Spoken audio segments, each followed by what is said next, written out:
जय हिंद प्यारे साथियों, नमस्कार। कैसे हैं आप सब लोग? उम्मीद है सभी साथी एकदम शानदार, लाजवाब, ज़बरदस्त, बेहतरीन, जिंदाबाद होंगे और अपनी तैयारी में, अपनी पढ़ाई में आप सभी बहुत अच्छे से जुटे हुए होंगे। आशा करता हूं कि बड़ी मेहनत के साथ आप सभी सारी क्लासेस को ले रहे होंगे और बढ़िया तरीके से सभी का रिवीजन कर रहे होंगे, ताकि सारी चीज़ें आपको तब ही याद हो जाएं जब आपने उनको पढ़ा है। और ऐसा करना बड़ा ज़रूरी भी है ना। तो एग्ज़ाम आपका काफ़ी दूर है और ऐसे में मतलब काफ़ी दूर का मतलब, अगर मैं मानता हूँ कि महीने भर का गैप भी है एग्ज़ाम में, तब भी आप चीज़ों को भूल जाएंगे अगर आप रिवीजन नहीं करते हैं तो। बताएंगे कैसे हैं आप सब लोग? मैं एक क्वेश्चन पूछ लेता हूँ आपसे कल की क्लास से, आपका रिवीजन चेक हो जाएगा। और कल हमने पढ़ा था परिपथ, तो मुझे आप इतना बता दो कि समांतर परिपथ में धारा समान रहती है या बढ़ती है? समांतर परिपथ में धारा, दो ऑप्शन दे रहा हूं आपको, कि या तो समान रहती है या बढ़ती है। यानी कि पैरेलल सर्किट में करंट जो है वो सेम रहता है या डिवाइड हो जाता है। बताओ, देखें आप सभी का रिवीजन कैसा चल रहा है। मेरे पूछने पे मुझे बहकाई देते हो या सच में रिवीजन कर रहे हो? गुड मॉर्निंग सभी को, गुड मॉर्निंग, नमस्कार भाई, नमस्कार सभी को। अनीश हमारे साथ हैं, राहुल, मुकेश भाई हैं, विनेश हैं, जय सिंह हैं, गौरव हैं, प्रियांशु भाई हैं, चंदन, रहीम, आशुतोष हैं, टाइटन हैं, नितिन, अर्पित हैं और निर्मल हैं। सभी साथियों को गुड मॉर्निंग, नमस्कार। बहुत ही बेहतर उत्तर आपका, मज़ा आ गया देख के सुबह सुबह, गजब एकदम। ऐसे रिवीजन चलता रहे तो फिर तो बात ही कुछ और है। जब मैं कुछ भी पूछूं ऐसे उत्तर आता है ना, तो बड़ी दिल को शांति मिलती है कि हाँ, हम जो मेहनत कर रहे हैं वो एक सही डायरेक्शन में जा रही है। ओवरऑल मेहनत का फल वो है कि आपको चीज़ें समझ में आए और याद रहें। बहुत बढ़िया। अच्छा उत्तर आप सभी का। और सभी कहते हैं कि धारा समांतर में क्या होती है? बढ़ जाती है, जबकि समान क्या रहता है? वोल्टेज रहता है। चलिए ठीक है। अब आज के टॉपिक को समझने के लिए देखो, मैं आपसे हर दिन कहता हूं कि मेरी हर एक अगली क्लास पिछली क्लास से जुड़ी हुई है। आज के टॉपिक को समझने के लिए मुझे ज़रूरत पड़ेगी कि आपको नॉलेज हो हर एक पिछले टॉपिक की। अभी तक हमने कितने टॉपिक पढ़ लिए हैं? हमने पढ़ लिया विद्युत आवेश, हमने पढ़ लिया विद्युत धारा, विद्युत विभव यानी पोटेंशियल, हमने प्रतिरोध पढ़ लिया, रेजिस्टेंस पढ़ लिया, फिर हमने, हाँ, ये सारी चीज़ें। तो मुझे बताओ, इन चारों टॉपिक की आप सभी को अच्छे से जानकारी है ना? अगर अच्छे से जानकारी है तो ही आपको आज की क्लास समझ में आएगी। सॉरी, एक बार फटाफट से थम्स अप करके बता दो कि हाँ जी भैया, इनकी डेफिनेशन, इनका कॉन्सेप्ट हमें बड़े अच्छे तरीके से याद है, बहुत ज़बरदस्त तरीके से याद है। तभी हम अगली राशि जिसका नाम है विद्युत शक्ति यानी कि इलेक्ट्रिक पावर, उसको पढ़ पाएंगे। देखो, अगर आप ध्यान दे रहे हो तो हमने पहले कैसे पढ़ा कि चारों टॉपिक, फिर इन सबको मिला के क्या बनाया जा सकता है? V बराबर आई आर। फिर हमने देखा कि और इन तीनों से क्या क्या सवाल बन सकते हैं भाई। इलेक्ट्रिक सर्किट बन सकता है, विद्युत परिपथ, वो भी तो प्रतिरोधों को श्रेणी और समांतर में जोड़ने से ही बनता है, सीरीज पैरेलल में जोड़ने से बनता है। तो एक टॉपिक को कवर करने के बाद उससे जो भी घुमा फिरा के बन सकता है, मैं सबको आप सभी के बीच में पेश करके ला रहा हूं, है ना। चलो, सब कुछ क्लियर है तो फिर मुझे थम्स अप करते रहना अगर आप मेरी बात से सहमत हों, और समझते हुए चलना। देखो, हमने विद्युत विभव की परिभाषा क्या पढ़ी थी? हमने विद्युत विभव की परिभाषा पढ़ी थी कि किसी आवेश को एक बिंदु से दूसरे बिंदु तक लाने में किया गया कार्य, यानी कि किसी एक पॉइंट चार्ज को एक पॉइंट से दूसरे पॉइंट तक लाने में जो वर्क डन हम करते हैं वही विद्युत विभव कहलाता है। यही बात थी ना?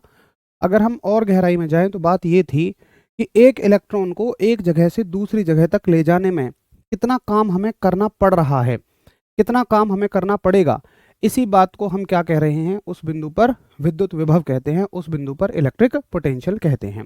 यही बात है ना? मैंने कहा था कि जैसे मान लीजिए ये बैटरी है आपकी, मान लो एक बल्ब लगा हुआ है और ये बल्ब जल रहा है एक बैटरी से। तो बल्ब के जलने की प्रोसेस मैंने आपको बताई कि भाई क्या होती है। अगर इसको थोड़ा और जूम करके बनाएं हम, मतलब बड़ा करके बनाएं, तो मान लो ये आपका बैटरी का पॉजिटिव सिरा है, नेगेटिव सिरा है। तो क्या होता है कि अगर बैटरी डिस्चार्ज है तो इलेक्ट्रॉन यहाँ पर होंगे। जब आप बैटरी को चार्ज कर रहे होते हो तो इसका मतलब है इलेक्ट्रॉनों के आपने ज़बरदस्ती धक्का दे दिया और यहाँ भेज दिया। अब इलेक्ट्रॉन तो हमेशा यहाँ भागना चाहेगा, बट वो इस दिशा में नहीं आ सकता, वो हमेशा इस ही दिशा में चल सकता है। तो इलेक्ट्रॉन अब अपनी जगह वापस आने के लिए ऐसे घूम के आता है ना। तो इलेक्ट्रॉन को अगर आप यहाँ से यहाँ तक देखें, मान लो बैटरी को चार्ज करने की अवस्था में देखें, तो बैटरी को चार्ज करने की अवस्था में हमने इलेक्ट्रॉनों को यहाँ से यहाँ तक ले जाने में भाई कुछ तो उस पर कार्य किया होगा ना, कुछ तो हमने वर्क किया होगा, और इसी वर्क को हम विद्युत में विभव बोल देते हैं। देखो मैं फिर से दोहराऊं उन सभी चीज़ों को। असल में विभव कोई अलग चीज़ नहीं है, पोटेंशियल कोई अलग चीज़ नहीं है। ये तो भाई एक इलेक्ट्रॉन पर किया गया कार्य है। ये तो एक इलेक्ट्रॉन पर हमने कितना वर्क किया वो है। लेकिन हमने इसका नया नाम क्यों दे दिया? मैं हमेशा ऐसे भी तो पढ़ सकता था कि भाई एक इलेक्ट्रॉन पे कार्य हो रहा है, लेकिन कार्य केवल इलेक्ट्रॉन पे नहीं होता है। भाई कार्य तो किसी बक्से को जमीन पर पड़ा हुआ है उसे खींचने में भी हो रहा है। फिर भाई इस वाले कार्य में और इस वाले कार्य में फर्क क्या है? तो मैंने एक फर्क प्रदर्शित करने के लिए इसका नाम दे दिया कि भाई विभव होगा। अब कहीं विभव की बात चलेंगी तो देखो मान के चलो मैंने कहा भाई विभव है, पोटेंशियल है, तो क्या आपके मन में ये आएगा कि किसी बक्से को खींचा जा रहा है या किसी इलेक्ट्रॉन प्रोटॉन से संबंधित बात है? बोलो आपके मन में क्या आएगा? जैसे मैंने कहा भाई 10 वोल्ट का विभव है, 10 वोल्ट का विभव है, तो विभव का मतलब आप जानते हो कि यार किसी चीज पे कार्य किया गया है। तो आपके मन में क्या आएगा कि किसी बक्से पे कार्य हो रहा है, या कोई बैल किसी बुग्गे को खींच रहा है, या कोई आदमी किसी बोरे को खींच रहा है, या बात चल रही है इलेक्ट्रॉन प्रोटॉन न्यूट्रॉनों की? आप जरा सोच के बताओ। सर मैं फिजिक्स में फेल हो गया था, अब सब सॉल्व कर लेता हूँ, शायद आप पहले ही मिले होते। यू आर ग्रेट जय सिंह बाबू, बहुत सारा आभार प्यार आपका। और ऐसे शब्द हमेशा मुझे मोटिवेट करते हैं और हमेशा एनर्जी देते हैं कुछ अच्छा करने की। कोई दिक्कत नहीं है, हम जब मिले जैसे मिले उससे फ़र्क नहीं पड़ता। अब जहाँ जो हमारी स्थिति है हमें इसमें बेहतर करना है ना? तो इसलिए ही तो हमने एक नया नाम दे दिया था कि भाई इसका नाम हो जाएगा विभव। तो देखो कहने का मेरा मतलब आपको ये समझाना है कि कार्य जो है ना, वर्क जो है, वो तो 20 जगह पे हो रहा है। अब आप एक चीज गलत कर लेते हो कि सिर्फ आप कार्य का फॉर्मूला पढ़ते हो, आप उसकी स्थिति के हिसाब से सूत्र नहीं पढ़ते हो। देखिए कार्य का जो सूत्र है या किसी भी चीज का जो सूत्र है वो उस स्थिति के अनुसार होता है। बक्से को खींचने में कार्य कुछ अलग होता है। अगर आप इलेक्ट्रॉनों के द्वारा किए गए कार्य की बात करेंगे तो वो कुछ अलग है। फॉर्मूला सबका अलग होगा क्योंकि भाई स्थितियां अलग हैं। आप बक्से को खींचने में किए गए कार्य का सूत्र इलेक्ट्रॉन पर किए गए कार्य के सूत्र पर थोड़ी लगा सकते हो। दोनों का फॉर्मूला बिल्कुल डिफरेंट डिफरेंट है। तो इसलिए मैं आपको बता रहा हूँ कि अभी हम, अगर आपने कुछ पहले से पढ़ रखा हो, आपने शक्ति का फॉर्मूला भी पढ़ा है, आपने कार्य का फॉर्मूला भी पढ़ा है, तो वो हो सकता है आपने किसी अलग चीज के लिए पढ़ रखे होंगे।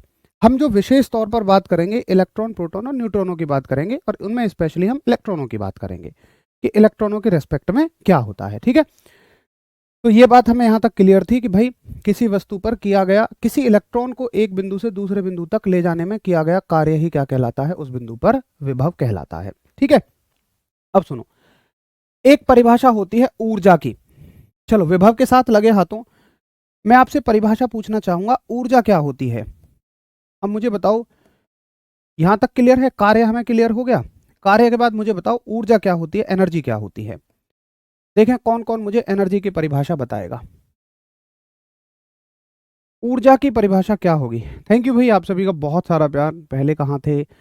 कोई बात नहीं है। देखिए हम जब मिले हम जब से अच्छा करेंगे, और अब हमारा टारगेट होना चाहिए कि हमें ग्रुप डी में सिलेक्शन लेना है। मतलब मैं कहता हूँ कि अगर ग्रुप डी में सबसे ज़्यादा सिलेक्शन हो तो वो RWA के बच्चे के हों। हर वो बच्चा जब वहाँ सेलेक्ट हो उससे पूछा जाए कि तुम कहाँ से हो, तो बस हमारे मुंह पे एक ही नाम होना चाहिए कि भाई हम RWA से। मैक्सिमम हमें जितना ज़्यादा हो सके उतना ज़्यादा वहाँ तक पहुँचना है। थैंक यू भाई, सभी को बहुत सारा प्यार, सभी को बहुत सारा थैंक यू।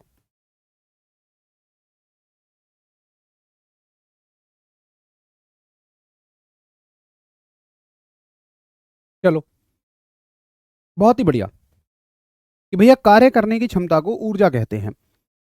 मतलब दर को नहीं कहते, देखो दर को शक्ति कहते हैं और क्षमता को ऊर्जा कहते हैं, ठीक बात है। लेकिन मुझे एक बात बताओ कि क्या, अच्छा जैसे मैं आपसे पूछूं ऊर्जा में कि गतिज ऊर्जा, गतिज ऊर्जा का सूत्र क्या है? आप कहोगे 1/2 mv²। ठीक है, क्या यही अब ये 1/2 mv² किसके लिए है? मान लो मैंने एक बॉल को पकड़ा और बॉल को गति दी, या मैंने एक इलेक्ट्रॉन को गति दी, तो क्या इलेक्ट्रॉन को गति देने का सूत्र और बॉल को गति देने का सूत्र, या मान लो एक रेल दौड़ी चली जा रही है उसमें गतिज ऊर्जा है, काइनेटिक एनर्जी है, क्या इनके सूत्र समान हो सकते हैं? देखो परिभाषा समान होती है। आप रेल के लिए भी यही कहोगे कि कार्य करने की क्षमता को ऊर्जा कहते हैं, आप इलेक्ट्रॉन के लिए भी यही कहोगे कि कार्य करने की क्षमता को ऊर्जा कहते हैं। लेकिन सूत्र दोनों के अलग अलग होंगे, फॉर्मूले जो हैं वो दोनों के डिफरेंट डिफरेंट होंगे। आई आपको बात समझ में? तो जब मैं कहूंगा, अब असल में ना हम लोग आधा पढ़ते हैं, हम कह देते हैं बस ऊर्जा, अब ऊर्जा तो रेल की भी है, ऊर्जा तो इलेक्ट्रॉन की भी है। मान लो मैंने कह दिया ऊर्जा, तुम्हें क्या पता लगेगा भाई किसकी बात हो रही है? तो इनके ना अलग अलग नाम होते हैं सबके। जैसे आप जब रेल की ऊर्जा की बात कर रहे हो, या किसी बॉल को फेंक रहे हो, या कोई मोटरसाइकिल गति में है, इन सब के पास जो ऊर्जाएं होती हैं तो उनको कहते हैं हम यांत्रिक ऊर्जा, मैकेनिकल एनर्जी। इनका पूरा नाम होता है मैकेनिकल एनर्जी। लेकिन जब बात होती है इलेक्ट्रॉन प्रोटॉन न्यूट्रॉनों की ऊर्जा की, तो उसको बोलते हैं हम विद्युत ऊर्जा। ठीक है, यानी कि इलेक्ट्रिकल एनर्जी। तो मेरे कहने का ये मतलब है कि देखो, ऊर्जा तो बहुत सारे तरह की हैं। मैं इसलिए कह रहा हूँ आपसे ये सारी चीज़ें, इसलिए समझा रहा हूँ क्योंकि अभी मैं आपको ऊर्जा का सूत्र बताऊंगा, मैं बताऊंगा इलेक्ट्रॉन की, आप गाने लगोगे 1/2 mv²। अरे वो भाई किसी और चीज़ की ऊर्जा है। आप कहोगे जी ऊर्जा के दो सूत्र क्यों हैं? तो मैं फिर आपको यही समझाना चाह रहा हूँ कि ऊर्जाएं भी अलग अलग हैं। जो आप यांत्रिक, यांत्रिक का मतलब होता है जब हम किसी बक्से को धक्का दें, किसी बॉल को फेंकें, कोई बहता हुआ पानी है और कोई चलती हुई रेल है। लेकिन अगर इलेक्ट्रॉन प्रोटॉन और न्यूट्रॉनों की बात हो, अगर इलेक्ट्रॉन प्रोटॉन न्यूट्रॉनों की बात हो, तो फिर हम किसकी बात करते हैं? विद्युत ऊर्जा की बात करते हैं, हम इलेक्ट्रिकल एनर्जी की बात करते हैं। तो बताओ कि समझ में आ रही है मुझे बात कि हाँ, कार्य भी, अब हम यहाँ पर ना केवल कौन से कार्य की बात करेंगे? जो इलेक्ट्रॉनों से संबंधित होगा। हम यहाँ पे कौन सी ऊर्जा की बात करेंगे? जो केवल इलेक्ट्रॉनों से संबंधित होगी। अब ऐसे ही शक्ति आती है, पावर आती है। भाई एक पावर उस पंप की भी है जो पानी खींच रहा है, उसमें तो कोई इलेक्ट्रॉन इलेक्ट्रॉनों का लफड़ा नहीं है। एक पावर बैटरी की भी होती है जो इलेक्ट्रॉनों को धक्का दे रही है। तो क्या दोनों के लिए समान सूत्र लग सकते हैं? नहीं, दोनों के लिए अलग अलग सूत्र लगते हैं। जो पंप है उसका है, उसकी होती है यांत्रिक शक्ति, मैकेनिकल पावर, और यहाँ होती है विद्युत शक्ति यानी कि इलेक्ट्रिकल पावर। तो यहाँ पर हम जितनी भी चीजें पढ़ेंगे उनके सामने हम इलेक्ट्रिकल शब्द लगाते रहेंगे, उनके सामने हम विद्युत शब्द लगाते रहेंगे, और उनके सूत्र भी अलग अलग होंगे। भाई एक पंप कुएं में से पानी खींच रहा है, उसकी कुछ शक्ति है, उसका कुछ सूत्र है। क्या उस सूत्र को मैं इलेक्ट्रॉन पे लगा सकता हूँ? नहीं, यहाँ पे सारी की सारी चीजें अलग होंगी। तो हमें देखो इस क्लास में तीन चीजें पढ़नी है बेसिकली। एक तो पढ़ना है हमें कार्य, एक पढ़नी है हमें ऊर्जा, और एक पढ़नी है हमें शक्ति, यानी कि एक पढ़नी है हमें पावर।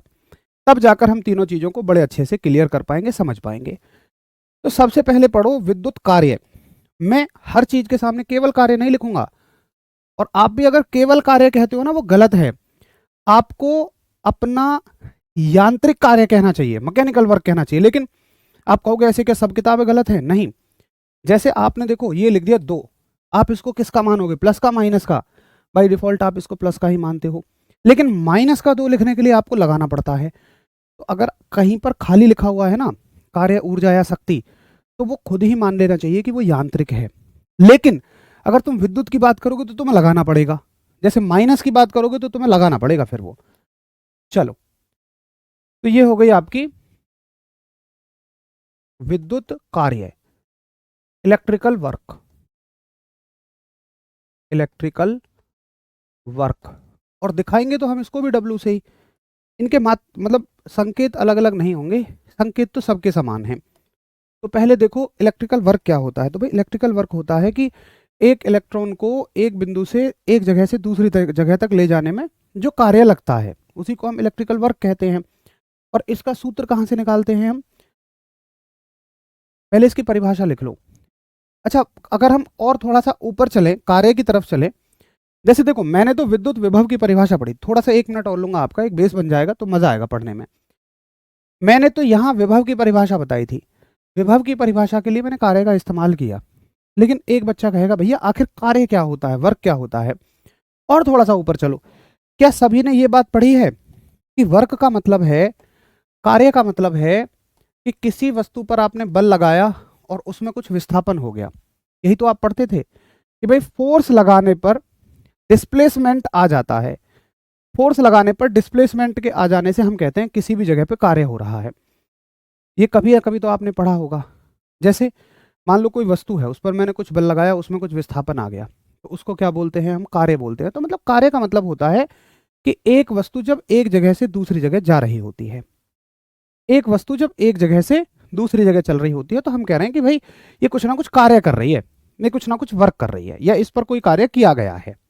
ये होती है बेसिकली वर्क की डेफिनेशन। असल में आज हमें तीन चीज पढ़नी है, वर्क, एनर्जी और पावर। ये एक चैप्टर भी है, बट अगर हम इसको इलेक्ट्रिक के लिए पढ़ेंगे तो electrical work, electrical energy, electrical power, यानी कि विद्युत कार्य, विद्युत ऊर्जा और विद्युत शक्ति, और तीनों एक दूसरे से रिलेटेड है, सब के सब एक दूसरे से रिलेटेड है। ठीक है, तो यहां बात समझ में आ गई। तो कार्य की डेफिनेशन हम यहां पर क्या बनाएंगे, हम अपने सूत्र से बनाएंगे। हम देखो फोर्स इनटू डिस्प्लेसमेंट वाली डेफिनेशन नहीं बनाएंगे, मैं फिर से कह रहा हूं, वो होता है यांत्रिक कार्य। यहां पर कार्य की परिभाषा क्या लिखोगे तुम, देखो हम ऑलरेडी पढ़ चुके हैं, मैं ऐसे ही लिखूंगा कि हम जानते हैं। जानते हैं का मतलब हमने ये पीछे पढ़ लिया, हम जानते हैं, वी नो दैट। क्या जानते हैं भाई, हम जानते हैं कि विभव बराबर कार्य बटे आवेश होता है। तो यहां से अगर मुझे कार्य का मान निकालना हो तो देखो क्यू से कहेगा अब ये कि भाई अब हमारे बिछड़ने का समय आ गया, क्यू नीचे है तो यहाँ किस में जाएगा, यहाँ डिवाइड में है तो यहाँ मल्टीप्लाई में चला जाएगा, तो ये हो जाएगा v गुणा क्यू।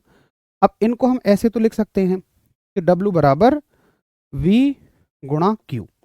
तो अब मेरे लिए फॉर्मूला क्या बन गया वर्क का, कार्य का फॉर्मूला बन गया v गुणा क्यू।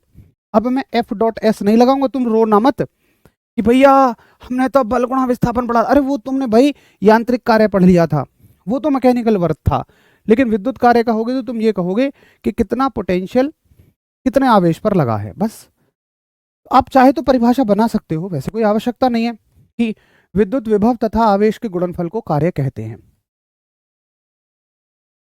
विद्युत विभव तथा आवेश का गुणनफल कार्य कहलाता है। विद्युत विभव तथा आवेश का गुणनफल कार्य कहलाता है, यानी कि द प्रोडक्ट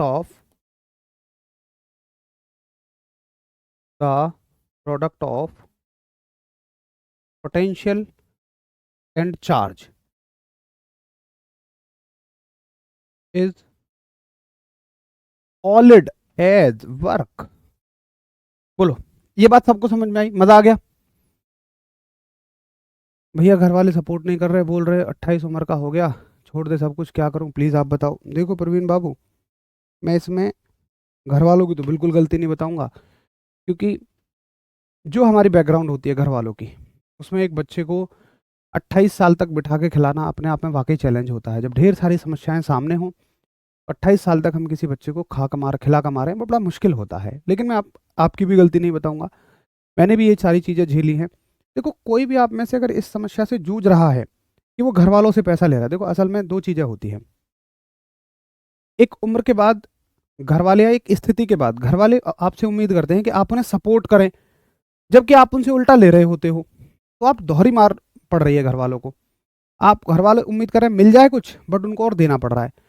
तो आप एक डायरेक्शन से अगर उनकी मार को कम कर दो, कौन सी वाली, कि आप उनसे लेना बंद कर दो। आप कोशिश करो अपने खर्चे खुद चलाओ, खर्चे रखो लिमिटेड, बिल्कुल लिमिटेड। सिंपल सा फ़ोन, सिर्फ उसका रिचार्ज, कोई कपड़े जूते नहीं खरीदने। हमें जो कपड़े जूते लत्तों में पैसा लगा रहे हैं, हम उसको लगाएंगे अपने कोर्स लेने में, घर वालों से नहीं लेना पड़ेगा। तो हमारी ना खर्चे लिमिटेड हो जाएंगे। और उसको करने के लिए आपको क्या करना है, ट्यूशन व्यूशन पढ़ाओ। यार आप सभी इस स्तर पे हो, 5वीं के बच्चों को तो ट्यूशन पढ़ा सकते हो, जो 10वीं के बच्चों को पढ़ा सकता है 10वीं के बच्चों को पढ़ाओ। लेकिन ज़्यादा बच्चे मत पकड़ो, आप पकड़ो बस 2 4 6 बच्चे। अब आपको लगता है जी कौन भेजेगा, आप एक से शुरुआत करो। कुछ समय बाद अपने आप आपकी चर्चाएं, अगर आप अच्छा पढ़ाओगे, होनी शुरू हो जाएंगी। आपके पास 2 4 6 8 10 बच्चे आ जाएंगे। 1 घंटा पढ़ाओ, उससे ज़्यादा मत पढ़ाओ, लालच में मत पड़ जाना, ये बड़ा बुरा लालच होता है। थोड़े थोड़े पैसे आने लगते हैं तो मज़ा आने लगता है, आदमी उसी में लिप्त हो जाता है। आपको 1 घंटा पढ़ाना है, अपना खर्चा चलाना है, घर वालों से पैसे मत लो, बस घर वालों से पैसे मत लो। देखना वो आपसे कहना कम कर देंगे, आपसे उम्मीद तो करेंगे बट उतना नहीं करेंगे। तो यही एक सबसे ज़्यादा तरीका है। चलो जी, अब देखिए, तो क्वेश्चन है कि भाई विद्युत विभव तथा आवेश का जो गुणनफल है कार्य कहलाता है। The product of potential and charge is called as work. एक साथी ने कहा भैया इसका मात्रक क्या होगा, कार्य का मात्रक क्या होगा। मैंने कहा देखो मेरे भाई साथी, मात्रक जो बनेगी, यूनिट जो बनेगी, देखो विद्युत एक तो बनती है यूनिट हमेशा सूत्र से, है ना, मैंने आपको पहले भी बताया है भाई। सूत्र से जो यूनिट बनेगी वो क्या बनेगी, विभव की यूनिट क्या होती है, वोल्ट, आवेश की होती है कुलाम। तो वोल्ट इंटू कुलाम, ये क्या हो जाएगा, यूनिट हो जाएगी वोल्ट इंटू कुलाम।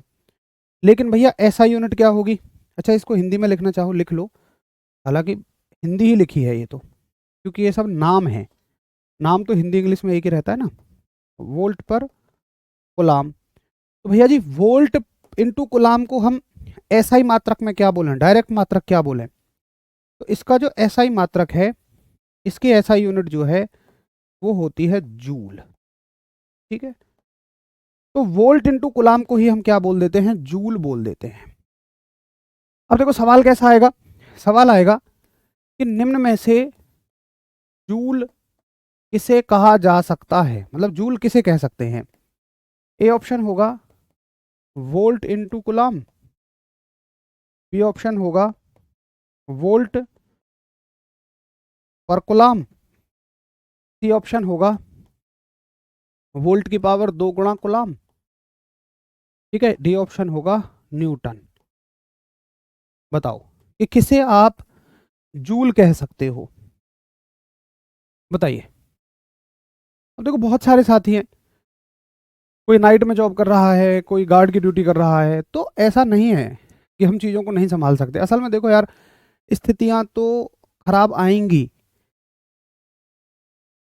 समझदार, आप जो बात बताते हो ना कि ये वो तो बहुत समझदार है, या वो तो बहुत ज़्यादा बुद्धिमान है, वो तो बहुत ज़्यादा इंटेलिजेंट है, उनके पास एक गुण होता है कि वो स्थितियां आने पे रोते नहीं है कि ये आ गया, ये कैसे हो गया, भगवान तूने मुझे ही क्यों दे दिया, मैं ही मिलता हूँ, यही करता हूँ ना। वो उनका समाधान ढूंढते हैं कि भाई अब आपदा तो आ गई, इसको थोड़ा ना मैं वापस भेज सकता हूँ, अब बात है कि समाधान ढूंढना है इसका, तो उसके सॉल्यूशन पे काम करते हैं हमेशा। अब सॉल्यूशन पे काम करो, हमेशा कुछ ना कुछ मिल जाएगा, सोचने बैठोगे ऊपर वाला मदद करता है, ऊपर की जो एनर्जी है ना, ऊर्जाएं हैं, हमेशा आपकी मदद करती हैं। ढेरों साथी अपना अपना काम चला, मैंने खुद चलाया यार, मैं आपको बताऊं, मैंने तो 2015 के बाद से, मतलब मेरी तैयारी का एक लंबा समय रहा, ये मानो कम से कम 2015 के बाद से आज तक अपना खर्चा खुद चलाया। 2015 में मेरी ग्रेजुएशन कंप्लीट हो गई थी, ग्रेजुएशन कंप्लीट होते ही एक पैसा घर वालों से नहीं लिया मैंने, जब तक नौकरी लगी। हाँ जी बताइए। तो आप कहोगे कि भैया वोल्ट कुलाम को हम क्या बोल सकते हैं, जूल बोल सकते हैं। अब देखो एक आपको मैं बात समझाऊं, अगर आप यांत्रिक कार्य को देखोगे तो यांत्रिक कार्य जो होता है, मैं आपको हटके समझा रहा हूं क्योंकि आप कंफ्यूज ना हो, यांत्रिक कार्य होता है फोर्स इनटू डिस्प्लेसमेंट। तो अगर आप इसका मात्रक देखोगे, इसकी यूनिट देखोगे, तो देखो सूत्र से इसकी यूनिट क्या बनती है, न्यूटन मीटर, और ऐसा ही मात्रक सेम होते हैं, ऐसा ही मात्रक जूल हो जाएगा। तो भाई साहब आप देखो वोल्ट इंटू कुलाम को भी जूल कह सकते हो और न्यूटन मीटर को भी जूल कह सकते हो, बट दोनों ऑप्शन में एक साथ नहीं आएंगे। ऐसा नहीं होगा कि हाँ न्यूटन मीटर भी आ जाएगा, नहीं, कोई सी एक चीज होगी। तो हमें ऐसे नहीं कहना यार भैया जी तुमने तो, जब मैं कल को ये पढ़ाऊं कि न्यूटन मीटर को जूल कहते हैं, अगले किसी चैप्टर में पढ़ाऊंगा, तो ये मत कहना जी वोल्ट कुलाम को जूल कह दिया था, अब तुम न्यूटन मीटर को जूल कह रहे हो। भाई वो विद्युत है और ये यांत्रिक है, ये दोनों चीजें ही अलग अलग हैं, हमें इनको कंपेयर करना ही नहीं है, बिल्कुल अलग अलग है, टोटली डिफरेंट है। ठीक है जी, चलो ये बात मुझे समझ में आ गई यहां तक कि विद्युत कार्य क्या होता है। अब देखो आगे पढ़ते हैं, विद्युत ऊर्जा। अच्छा मुझे एक बात बताओ, किस किस को एक बात समझ में आ जाएगी, यहां के आगे चलते हैं ना, यहां तक हमने पढ़ लिया। अभी हमने पढ़ा W बराबर V गुणा Q, ठीक है, ये मेरे पास एक मेन फॉर्मूला हो गया। अब मुझे बताओ कि मैं इससे कितने फॉर्मूले बना सकता हूं। अगर आप हर चीज को रटने की कोशिश करोगे तो मुश्किल हो जाएगी आपके लिए, आपको रटना नहीं है, आपको इनको अच्छे से समझते हुए चलना है। देखो मुझे एक बात बताओ, क्या मैं Q की जगह है, अब एक सूत्र देखो मुझे पता है क्या, कि भाई I बराबर होता है Q बटे T, तो मैं Q की जगह I गुणा T रख सकता हूं, बोलो यस और नो। अगर मैं प्यारे भाई Q की जगह रख दूं I गुणा T, ये मुझे आता है, मैंने कहा था ना पिछली नॉलेज होनी चाहिए भाई, अब कुछ मुझसे कोई ये पूछे ये कहाँ से आया तो मैं हाथ जोड़ खड़ा हो जाऊंगा, पुरानी क्लास देख लो। Q बराबर I गुणा T, इसकी जगह I गुणा T रखूंगा तो ये V गुणा I गुणा T हो जाएगा क्या, बोलो यस और नो। कि भैया यही सूत्र ये है, दोनों एक ही बात है। यांत्रिक का भी इसी में लिखवा दो, ठीक है, तो फिर मैं यांत्रिक का भी लिखवा देता हूँ, मैं एलियनों का भी इसी में लिखवा देता हूँ, मैं फिर ऊंट घोड़ा गधा भैंस सभी के बारे में इसी में लिखवा दूँ। अरे मैं आपको जो समझा रहा हूँ बस उसे समझ लो और दरकिनार कर दो, वो सब कन्फ्यूजन वाली चीज़ें जो आप करते हो। अगर यांत्रिक भी इसी में लिखोगे तो सब कुछ मिक्स हो जाएगा, हमें केवल विद्युत की बात करनी है, देखो शिवम यादव पूछ रहे हैं जैसे भाई क्यू क्या होता है। भाई शिवम यादव आपको मेरा प्रणाम है, मैं माफ़ी चाहूँगा अगर भैया बाकी बता दो मैं गलत हूँ तो। भाई साहब क्यू मैं पीछे 20 बार समझा चुका हूँ, अब तुम फिर मुझसे यही पूछो क्यू क्या है, आई क्या है, टी क्या है, तो भाई मैं देखो माफ़ी चाहूँगा आपसे। बच्चे हर चीज़ में कैसे बता पाऊंगा जो हमने पीछे पढ़ ली है ना। ठीक है, तो ये हो गया वी आई टी। अच्छा और बताओ और क्या चेंज कर सकते हो। एक बच्चे ने कहा कि भैया एक बात बताओ, क्या मैं इसे और चेंज करके दिखा दूं। मैंने कहा दिखा दे भाई। अब देखो उसने कहा कि क्या मैं वी की जगह आई आर लिख सकता हूँ। मैंने कहा बिल्कुल लिख सकता है तो भाई वी की जगह आई आर लिख दे। तो उसने कहा भैया जब मैं वी की जगह आई आर लिख दूंगा, अब मैं यहाँ लिख रहा हूँ वी की जगह आई आर है ना, तो यहाँ आई इंटू आर लिख दूंगा और एक आई पहले से है और एक टी है, तो भैया क्या ये आई स्क्वायर आर टी बन जाएगा। मैं कहूँगा बिल्कुल बन जाएगा। तो कह रहा अच्छा इसका मतलब मैं इसे आई स्क्वायर आर टी भी लिख सकता हूँ। मैंने कहा भैया बिल्कुल लिख सकता है। तो ये दोनों बात एक ही है, अलग अलग कुछ भी नहीं है, बात ही दोनों एक है। अब अगर तुम ये कहो जी इतने सारे कैसे याद करेंगे, तो मैं तो कहता हूँ याद करना ही क्यों है। आप केवल एक चीज याद रखो, आपको सिर्फ एक चीज याद रखनी है। ठीक है। एक भैया ने कहा अच्छा जी ऐसे तो मैं भी करके दिखा दूंगा। मैंने बोला क्या। उसने कहा देखो जैसे इस भाई ने तो किया है चेंज वी को, मैं आई को चेंज कर दूंगा, मैं यहां से चेंज कर दूंगा आई को। मैंने कहा जी कैसे कर दोगे। उसने कहा मैं आई की जगह वी बटे आर ना रख दूंगा। मैंने कहा अच्छा उससे क्या हो जाएगा। उसने कहा देखो फिर क्या बन जाएगा, डब्लू बराबर वी तो वी ही रहेगा, आई की जगह मैं रख दूंगा वी बटे आर, वी बटे आर और एक टी मेरे पास पहले से है तो ये हो जाएगा वी स्क्वायर टी बटे आर। मैंने कहा भैया बात तो तुम्हारी भी ठीक है, वी स्क्वायर टी बटे आर। अब इसमें और कोई चेंज नहीं हो सकता। अगर तुम मुझसे कहो जी मैं और कुछ चेंज कर दूंगा तो फिर और कोई चेंज नहीं हो जाएगा, तुम करके देख लो। नहीं तो इससे ज़्यादा मैक्सिमम पॉसिबल कोई चेंज नहीं है। तो आपको ये चार फॉर्मूले या तो याद कर लो। अब सुनो, अब इसको और थोड़ा सा मैं इजी करूं आपके लिए, तो आप ये कहो कि भैया देखो चार चीजें हैं। कौन कौन सी। एक तो मेरे पास है Q, एक है मेरे पास V, एक है मेरे पास I, एक है मेरे पास R। ठीक है, चार चीजें हैं। अगर याद रखना, और W का संबंध इन सबसे है। अगर W का संबंध इन सबसे है ना तो चार ही फॉर्मूले पढ़ बन जाएंगे। अगर आप W का संबंध इन चारों चीजें से है तो चार ही फॉर्मूले बन जाएंगे। एक फॉर्मूला होगा, देखो अब हर एक फॉर्मूले में ध्यान से देखना, इन चारों में से कोई एक चीज गायब होगी। जैसे यहां पर पहले यहां से देखो, यहां कौन गायब है, देखो V और I है, R नहीं है। यहां पर I और R है, V नहीं है। यहां पर V और R है, I नहीं है। ठीक है। और यहां पर कौन है भाई, यहां पर तो केवल V है, I और R दोनों ही नहीं है। तो ये मैक्सिमम फॉर्मूले बन सकते हैं। R की वैल्यू रख दो रो इंटू एल बटे, खूब रख सकते हो भाई, कोई दिक्कत नहीं है, लेकिन उसकी कोई जरूरत नहीं पड़ सकती। हाँ Q बराबर N गुणा E भी रख सकते हो, कोई दिक्कत नहीं है, लेकिन उसकी जरूरत नहीं पड़ती है। अब मजा आ रहा है मुझे भी कि हाँ आपको चीजें समझ में आ रही हैं, लेकिन उनकी जरूरत नहीं पड़ेगी, जरूरत आपको इन चारों की पड़ेगी। अब चाहे तो आप इन चारों को रट लो, चार भी नहीं रट पा रहे हो तो देखो मिनिमम तीन तो रट ही लो। जो साथी चाहते हैं कि इसको और आसान बना दो, तो मैं देखो उनको क्या सलाह दूंगा कि आप एक काम करो, आप याद रखो कि भैया कार्य जो होता है ना, ये होता है वी आई टी बस।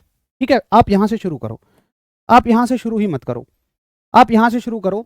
और आप ओम का नियम दिमाग में रखो कि वी आई आर मतलब मेरे पास एक सूत्र तो ऐसा होगा कि जिसमें वी और आई होंगे, एक सूत्र ऐसा होगा जिसमें आई और आर होंगे, और एक सूत्र होगा जिसमें आर और वी होंगे। इनको बोलते हो तुम ट्रिक विरिक से पढ़ना, शॉर्ट शॉर्ट में पढ़ना। तो ऐसे पढ़ लो कि भाई मैं यहां से याद करूंगा, उसके लिए आपको शुरुआत में ये याद रखना पड़ेगा W बराबर वी आई टी, और आपको ओम का नियम याद रखना है कि मतलब एक फॉर्मूला ऐसा बनेगा जिसमें ये दोनों होंगे तो वी और आई दोनों हैं। अगला फॉर्मूला ऐसा होगा जिसमें आई और आर होंगे, तो आई को हटा दो, आई की जगह क्या रख सकते हो, आई की जगह वी बटे आर रखोगे तो फिर से वही बन जाएगा V square T by R. एक फॉर्मूला हो गया जिसमें आई और आर, वी और आई होंगे, वी और आई होंगे। एक फॉर्मूला हो गया जिसमें वी और आर होंगे, वी और आर हमें मिल गए। एक फॉर्मूला होगा जिसमें आई और आर होंगे, तो आई और आर वाला फॉर्मूला बन गया आई स्क्वायर आर टी, है ना। आप ऐसे याद रख लो कि भैया जी ये तीनों चीज, और सीक्वेंस में पढ़ लो, आपको कोई कंफ्यूजन है तो ऐसे पढ़ लो। मैं फिर से रिवाइज करा देता हूँ, रिपीट करा देता हूँ कि देखो भैया यहां से याद करोगे, ओम का नियम याद रखो, वी आई आर, एक फॉर्मूले में वी और आई ऑलरेडी हैं, एक फॉर्मूले में केवल आई और आर होंगे तो आप याद रखोगे आई स्क्वायर आर टी। एक फॉर्मूले में केवल आर और वी होंगे तो आप याद रखोगे V square by R T. T तो सबके साथ चले गए, टी तो सबके साथ है, ऐसे याद कर लो, कोई दिक्कत नहीं है, इसको छोड़ दो कहानी को। ये लो, काम के ये 3 फॉर्मूले हैं, इतने से ज़्यादा हमारे काम का कोई सूत्र नहीं है। इन 3 फॉर्मूलों में हमारा काम हो जाएगा। अब बताओ कि हाँ जी मैं इसको याद रख लूंगा। आसान असल में यही है कि भाई वी आई टी हम याद रखें, डब्ल्यू बराबर वी आई टी और आई स्क्वायर आर टी और V square T by R, ये 3 फॉर्मूले हम याद कर लेंगे। जिनको ये समझ नहीं आया छोड़ दो, एक तरफ छोड़ दो, बस ये कह दो कि भैया मैं इनको याद कर लूंगा, मुझे नहीं समझना कुछ भी, मैं तो भाई रट्टू तोता आदमी हूँ, मुझे तुम रटवा दो, मैंने सीखा ही ट्रिक से पढ़ना है, तो मुझे तो तुम ट्रिक बता दो। फिर पेपर में चाहे मुझसे सवाल बने ना बने वो मेरी जिम्मेदारी है, तुम मुझे ट्रिक से बता दो। टाइम सब में है। अब जिसको ये पूछना है टाइम सब में, देखो तुम अगर मुझसे तुम इससे पढ़ना चाहते हो तो फिर मुझसे 100 सवाल कर लो। असल में ना तुम मुझसे 100 सवाल कर ही नहीं पाओगे, क्योंकि अगर आपको ये समझ में आ गया तो कोई सवाल बनेगा ही नहीं। यहाँ से सवाल बनने शुरू हो जाएंगे, भैया टी तो सब में है, वो तो सब में है, भाई फिर मैं उनके जवाब नहीं दूंगा। भाई तुम याद कर रहे हो ना सीधा सीधा, तो याद ही कर लो, फिर खत्म कहानी।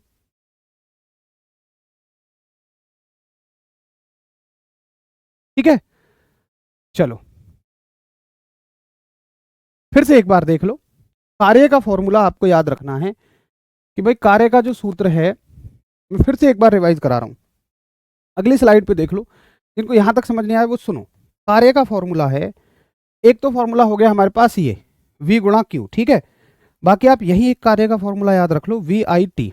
एक तो ये होता है, एक फॉर्मूला ये, एक ये, एक होता है V square by R T और एक होता है आई स्क्वायर आर टी। बस सीधे सीधे फॉर्मूले याद रख लो फिर आप।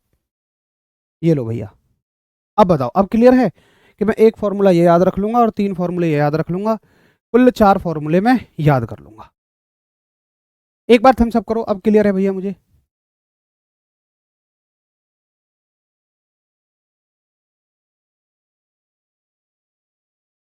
ठीक, चलो तो मैं ये 4 फॉर्मूले कार्य के याद रख लूंगा। अब सुनो एक बात, बिल्कुल सिंपल सी बात हमारी हो गई। अब बात करते हैं कि ऊर्जा क्या होती है, एनर्जी क्या होती है।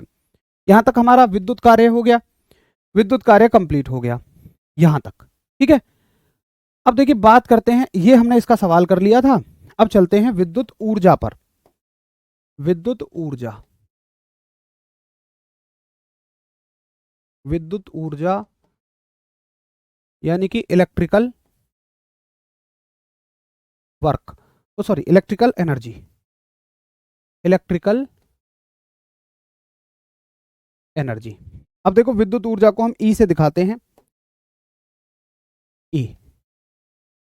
तो विद्युत ऊर्जा का क्या मतलब है, विद्युत ऊर्जा का मतलब है कि पहली बात, ऊर्जा का मतलब क्या होता है, आप पढ़ते हो हमेशा कि भाई कार्य करने की क्षमता, एबिलिटी ऑफ वर्क डन, कार्य करने की क्षमता, खत्म कहानी। अब भैया कार्य का फॉर्मूला ये नहीं होता क्या, डब्ल्यू बराबर एफ एस। अब पहले तो ये बताओ कि अभी किस किस का ये डाउट बचा है कि भैया मैंने तो कार्य का फॉर्मूला ये लिखवाया वी गुणा क्यू, लेकिन भैया मैंने तो एफ गुणा एस पढ़ा था। अभी तक ये डाउट किस किस का बचा है। अरे भाई पूरी तो ताकत लगा दी उसी बात को समझाने में, मुझे पता था तुम वहीं कंफ्यूज हो गए, इसीलिए मैंने रूपरेखा ही वहीं से बनाई, 15 मिनट वही समझाया आपको। अब फिर भी इसके बाद आपका डाउट बचा हुआ है, तो प्यारे बच्चे आप थोड़ा सा फिर शुरू से एक बार देखो क्लास को, कहीं ना कहीं थोड़ी सी दिक्कत है आपके समझने में, 1 मिनट में समझ में आ जाएगा अगर आप अच्छे से देखें। चलो विद्युत ऊर्जा क्या होती है भाई, इलेक्ट्रिकल एनर्जी क्या होती है। तो इलेक्ट्रिकल एनर्जी का मतलब होता है, आप कहते हैं जी कार्य करने की क्षमता, तो विद्युत कार्य है, विद्युत कार्य को करने की क्षमता को विद्युत ऊर्जा बोल देंगे, बस इतनी सी तो बात है। तो आप लिखेंगे कि विद्युत कार्य करने की क्षमता, विद्युत कार्य करने की क्षमता विद्युत ऊर्जा कहलाती है।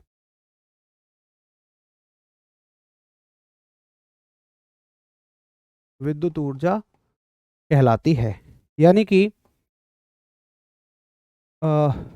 Electrical ability, ability of electric work done, is called as electrical energy. ऐसे हम कंप्लीट कर लेंगे, ठीक है। हाँ, ये बात हुई ना कि भाई वो तो मैकेनिकल एनर्जी है, वो तो यांत्रिक ऊर्जा, यांत्रिक कार्य के फॉर्मूले हैं जो आपने याद कर रखे हैं। अब ये बिल्कुल अलग है। अब देखो, आप कहोगे भैया इसके फॉर्मूले क्या होते हैं विद्युत ऊर्जा के, तो याद रखना कि विद्युत ऊर्जा के और विद्युत कार्य के, विद्युत ऊर्जा के और विद्युत कार्य के फॉर्मूले जो हैं वो बिल्कुल समान हैं, वो बिल्कुल सेम हैं। तो आप कहोगे कि विद्युत ऊर्जा और विद्युत कार्य सेम है, विद्युत कार्य के फॉर्मूले ही विद्युत ऊर्जा के फॉर्मूले हैं, ये याद रखना। तो विद्युत कार्य के कितने फॉर्मूले थे? 4 फॉर्मूले थे। एक तो है V गुणा Q, एक है V गुणा I गुणा T, एक है I स्क्वायर R गुणा I स्क्वायर R गुणा T, और एक है V square by R T. ठीक है, ये बिल्कुल सेम फॉर्मूले हैं। तो आप लिख भी दोगे चाहे नीचे कि विद्युत ऊर्जा के सूत्र विद्युत कार्य के ही समान हैं। विद्युत ऊर्जा के सूत्र विद्युत कार्य के समान हैं, यानी कि formula of electrical energy is same as electrical work. अब ये मत कहना जी, मान लो हमसे कोई ये तो नहीं पूछेगा कि ये फॉर्मूला किसका है, कि ये फॉर्मूला विद्युत ऊर्जा का है या ये फॉर्मूला विद्युत कार्य का है। नहीं, आपसे देखो सवाल कैसे आएगा, मैं सवाल बता देता हूं। क्वेश्चन आएगा कि निम्न में कौन विद्युत ऊर्जा का सूत्र नहीं है, यानी कि which of the following, which of the following is not a formula of electrical energy. Option होंगे, ऑप्शन होंगे V गुणा Q, बी ऑप्शन होगा I square R T, C option होगा वी आई टी, और डी ऑप्शन होगा आपका I R T. ऐसे question आएगा। अब बताओ इसका उत्तर क्या होगा? हाँ, बिल्कुल याद रखना, ई और डब्ल्यू के सूत्र एक ही हैं। सवाल में कभी इस बात से आपका सवाल नहीं अटकेगा कि ये दोनों एक ही हैं। सवाल में वो या तो अलग ऊर्जा की बात करेगा या वो अलग से कार्य उसकी बात करेगा, कार्य की बात करेगा, अलग अलग बात करेगा दोनों सवालों में। आपको ये सोचना ही नहीं है।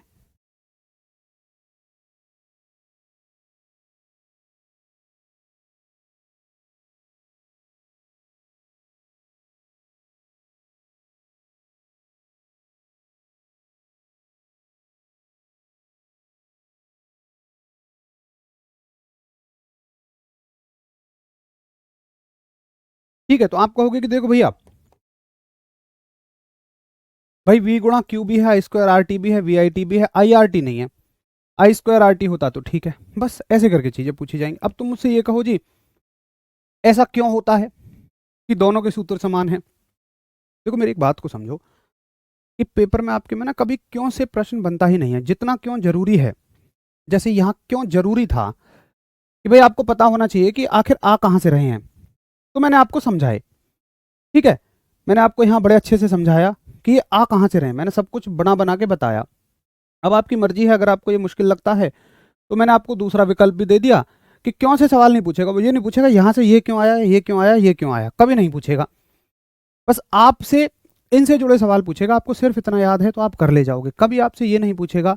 मतलब मैं कहता हूँ जिंदगी में कोई सवाल ऐसा नहीं बनेगा जिसमें आप ये कंफ्यूज हो जाओ कि वर्क और एनर्जी के फॉर्मूले एक जैसे हैं। इस बात से कभी कंफ्यूज नहीं होगे। या तो वो अलग कार्य की बात करेगा या वो अलग ऊर्जा की बात करेगा। तो क्या क्या हो गया हमारे पास? कार्य हो गया, उसके बाद ऊर्जा हो गया। अब देखो विद्युत शक्ति, तीसरी चीज आती है शक्ति इस चैप्टर का। ये तीनों चीजें एक साथ चलती हैं, कार्य, ऊर्जा एवं शक्ति। तो चैप्टर का नाम था विद्युत शक्ति, और असल में तीनों चीजें एक दूसरे से जुड़ी हुई हैं। विद्युत शक्ति, आप कहोगे इलेक्ट्रिकल पावर। तो अब पावर के आपने बहुत सारे फॉर्मूले पीछे पढ़े होंगे। एक बेसिक फॉर्मूला, सबसे बेसिक फॉर्मूला आप जो पढ़ते हो, आप कहते हो कि कार्य करने की दर को शक्ति कहते हैं, यही बोलते हो आप कहते हो कि कार्य, अब यहां कौन सा कार्य है? देखो, अगर कुछ कार्य नहीं कह रहे हो तो फिर आप यांत्रिक कार्य कह रहे हो, बट अगर विद्युत में बात करोगे तो आप कहोगे विद्युत कार्य करने की दर विद्युत शक्ति कहलाती है। विद्युत शक्ति कहलाती है, यानी कि rate of electrical work is called as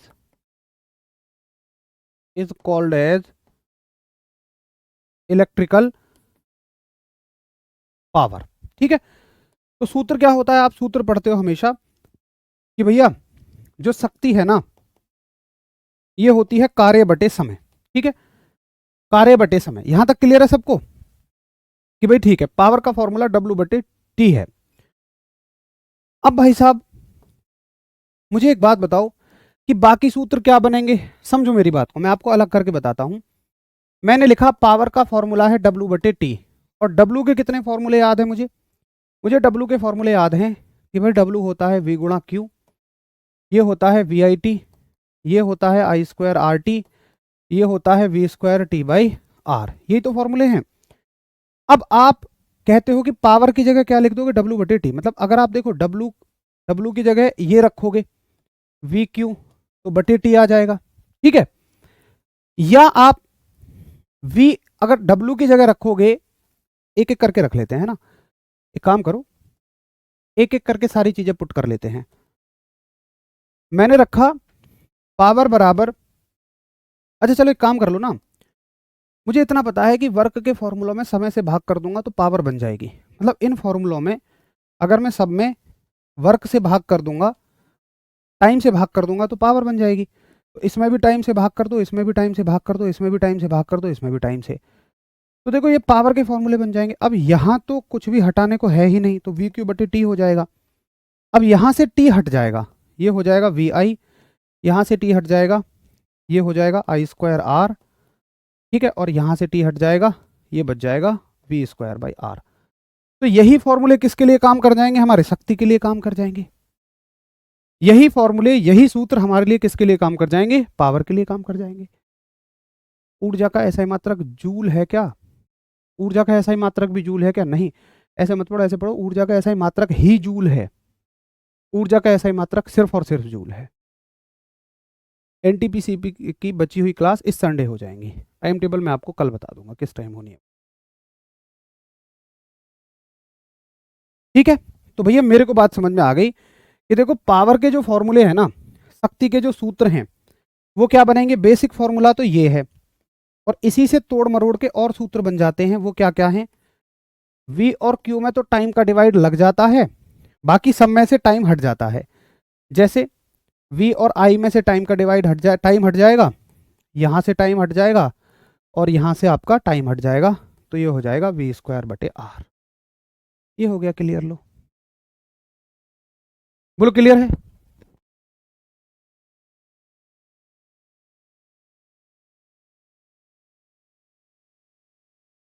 ना?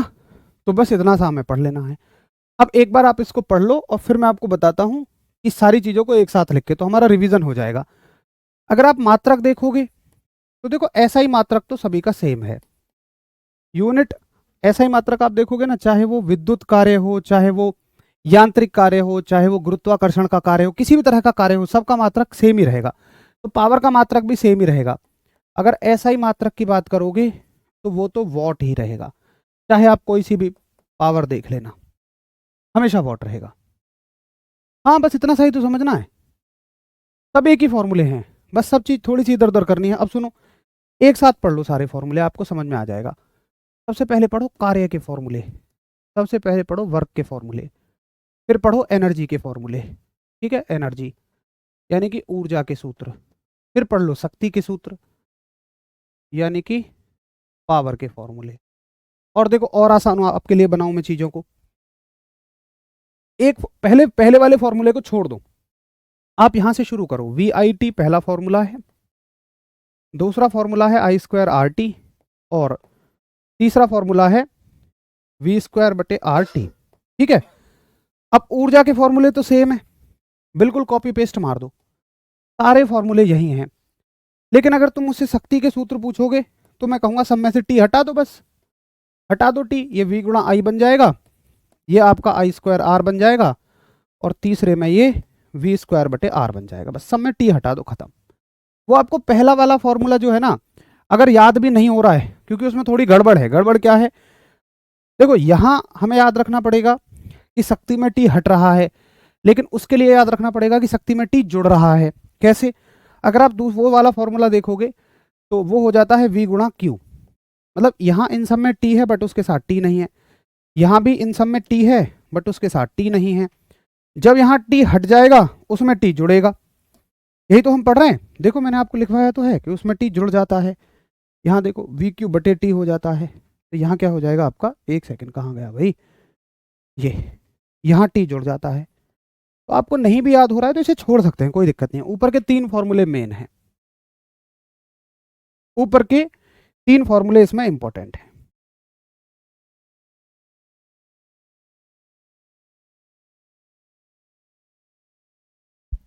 पूरी क्लास का सार बता रहा हूं, इसको भूल जाओ, खत्म। अब बताओ, अब चीजें आसान है ना, बस कुछ करना ही नहीं है।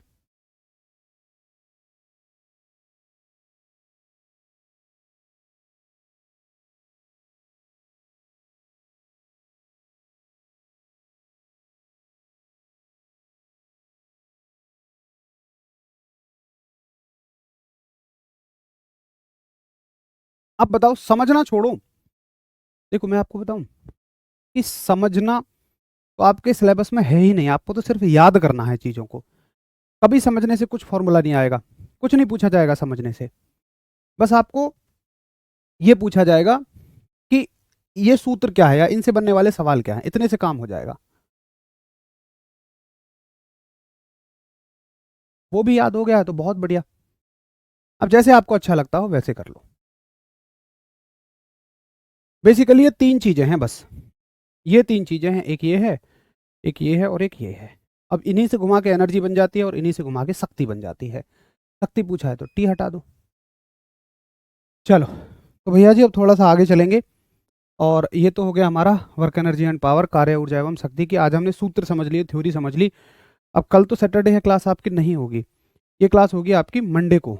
अब देखो 2 दिन का गैप आ गया, शनिवार रविवार।